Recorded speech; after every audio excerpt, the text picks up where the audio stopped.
Well, good morning, everybody. Good to be with you today. I hope our Power Up does find you well. Today is Thursday. It is December the 29th. 2 days left in 2022, and we're jumping into 2023 very soon. So let's finish out the year in strong fashion and welcome in the new year in strong fashion as well. Man, I'm excited about 2023. I hope you are as well. Excited about what God is going to do in my life and the life of his people, and I hope that you share that same enthusiasm. Let me encourage you, if you're just now jumping on, to share our Power Up so that nobody misses out on the live stream here this morning. And so please share it right now so that others may jump on. Okay, here we go.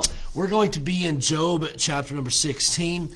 Job chapter 16, as you're turning there and as we're waiting for people to get on, want to say we had a good time in church last night. Always good studying the Word of God. We were encouraged last night, I believe, to strive to really to make a difference in 2023. To trust, and it begins with us trusting God. And trusting what God is doing in our life. And that's we say that a lot, but it's a hard thing to do, and to trust God. And so, man, what a great challenge last night. Spoke to my heart. Hopefully it did the hearts of his people as well. Now, be sure to share. Here we go. Job chapter number 16 is where we are at, all right? Job chapter 16, and we're going to actually finish up this chapter and then maybe begin chapter 17 tomorrow. Here we go, verse number 16, Job 16:16. The Bible says, "My face is foul with weeping, and on my eyelids is the shadow of death, not for any injustice in mine hands. Also, my prayer is pure." So, you remember Job is really talking to his friends, communicating with his friends. He said how that God has allowed this into his life, and now he's describing what he is feeling, what he is going through, what his whole situation has meant to him, and how it has impacted his life. He says here in verse number 16 that his face is foul with weeping. You can tell that he has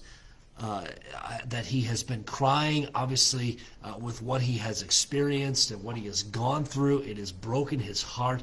He spent time crying and weeping. Saying that his face is foul, a couple things that come along with the crying. There's the redness of the face. We note that he also mentions his eyelids. His eyelid is the shadow of death, and we note that even our eyes kind of puff up a little bit when we have been crying. Sometimes maybe even our face might hurt, just the muscles that our face is using, and so that's where Job's at. He spent much time on his face crying. And just in sorrow and sadness from what he has experienced. You think about his family. He's lost his children. They have died. All of his possessions, his worldly goods have all been destroyed and taken away. And so he spends much time in tears. Now, but you look at verse number 17, though, where it says, and he kind of gives the reason why he's crying. It says, "Not for any injustice in mine hands." He's not crying for what he has physically done, anything wrong that he has done, or that he has even been unjustly punished. He's not saying, "I'm not crying for any injustice in mine hands. I haven't done anything, and so that's not why I'm crying." He's crying over the loss that he has experienced. And then he says, "Also, my prayer is pure." As he is describing to his friends and what his communication has been to the Lord, he has not, we read this early on in Job, that he has not charged God foolishly, neither has he sinned. We see that the scriptures tell us here. And so he's like, man, my prayer is pure. I am seeking God's face. I'm asking God for strength, for wisdom. I am trusting what God is doing in my life. Now, that doesn't mean that what he's going through is easy, but he's trusting God. Verse number 18, "O earth, cover not thou my blood, and let my cry have no place. Also now, behold, my witness is in heaven, and my record is on high." What is Job saying here? If you go back to verse number 17, he says, "My prayer is pure." In verse number 18, we see the reference to him crying once again. And now verse number 19, he says, hey, God knows my heart. God knows me. He says, my witness is in heaven. God knows my thoughts. He knows the intents of my heart. And God knows that I'm not hiding anything from him, much like he says, much like my friends have said. They said that I have been doing wrong, and that I am sinning, and I'm being judged for that wrongdoing. But that's not the case. God knows my heart. My witness is in heaven, and my record is on high. God knows my past. God knows my actions, my words, my thoughts, my attitudes, and my witness is in heaven. My friends have been falsely accusing me. You know what? I'm just going to remain faithful. God knows the truth. Verse number 20. Look at this. Verse number 20. My friends scorn me, but mine eye poureth out tears unto God.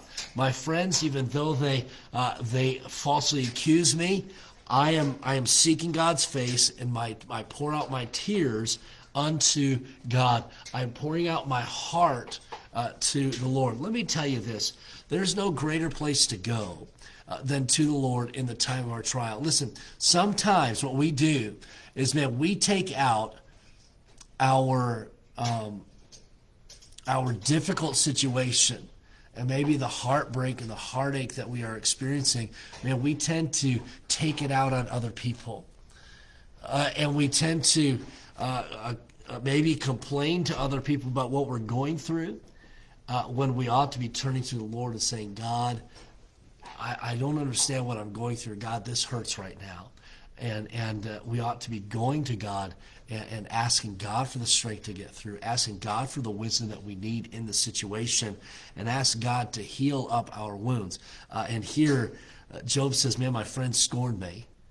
It's God that I've gone to in my sorrow.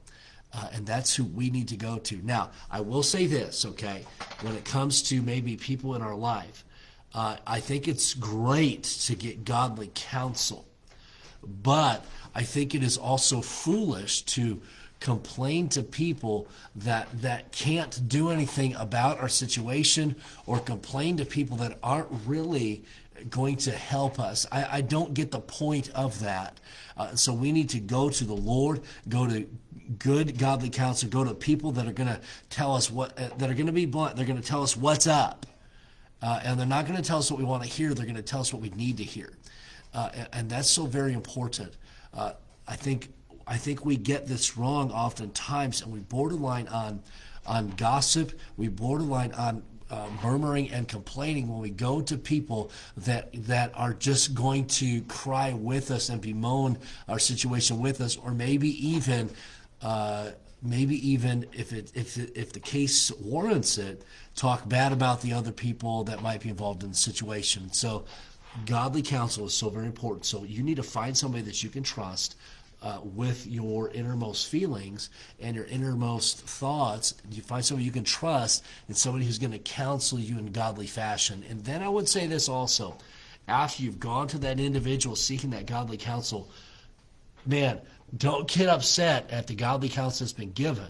Man, take it to heart. Be willing to make changes in your life if it warrants that. And then go to somebody that's going to pray with you about the situation. Job's friends here.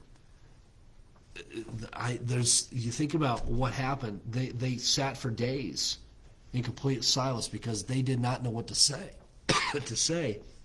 And then when they go to speak, man, they're jumping all over Job, saying, man, Job, you've done something wrong. That's why you're going through this. And they haven't been profitable for Job. Now, let's finish this out. Verse number 21. Oh, that one might plead for a man with God, as a man pleadeth for his neighbor. And we see that call for a true friend. Job's, we call them friends. I don't know how true they are. They're unsympathetic to Job's plight here. And man, they've been very quick to jump on Job and point out what he's been doing wrong when he hasn't been doing anything wrong. And then they're unwilling to listen to Job, as Job is kind of put in a position to have to defend himself. And so Job said, man, a good friend is much needed. In that verse number 22, we see once again the reference to the brevity of life here. Verse number 22, when a few years are come, okay? When a few years have passed, they've come to their conclusion, then I shall go the way whence I shall not return.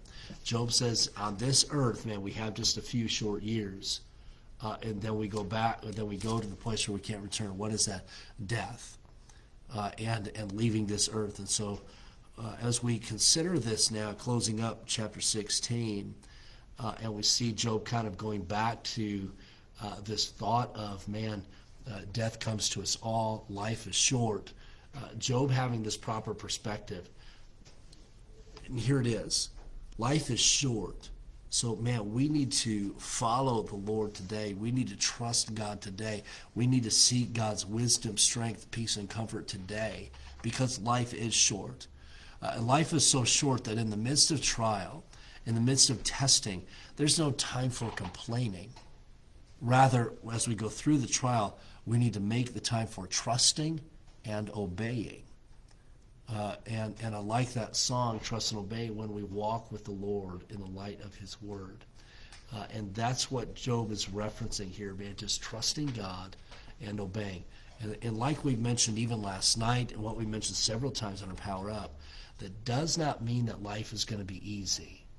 It means that God will give you the tools, and God will give you that foundation to stand on through the storms of life. And that is so very important. Okay, I'm going to leave you those couple of thoughts here this morning. Let me give a couple shout outs to those who are watching. If you have not shared our Power Up, be sure and do so that others can check in throughout the day. Okay, Cliff and Karen, good morning to you. Thank you so much for being on. Have a great day today. Paula, good morning to you as well. Hope you have a great day. Ingrid, good morning to you. Love you. Have an awesome day. Lee, Angie, Barnett family, good morning to you all, and enjoy the day today. Brian and Cindy, and have a great day today, and enjoy your time away there, it looks like. Gene, good morning to you downstate. Hope you are well. And Bill, thank you so much for being on, and thank you so much for your faithfulness in watching. All right, thank you so much for being on. Don't forget the weekend. We have services Sunday. We have our candlelight service, which was postponed Christmas Eve. We're going to have that Sunday night at 6 o'clock, so if you can, be here if at all possible. Lord bless you all. Have an awesome day, and we'll see you, God willing, tomorrow morning at 8:30.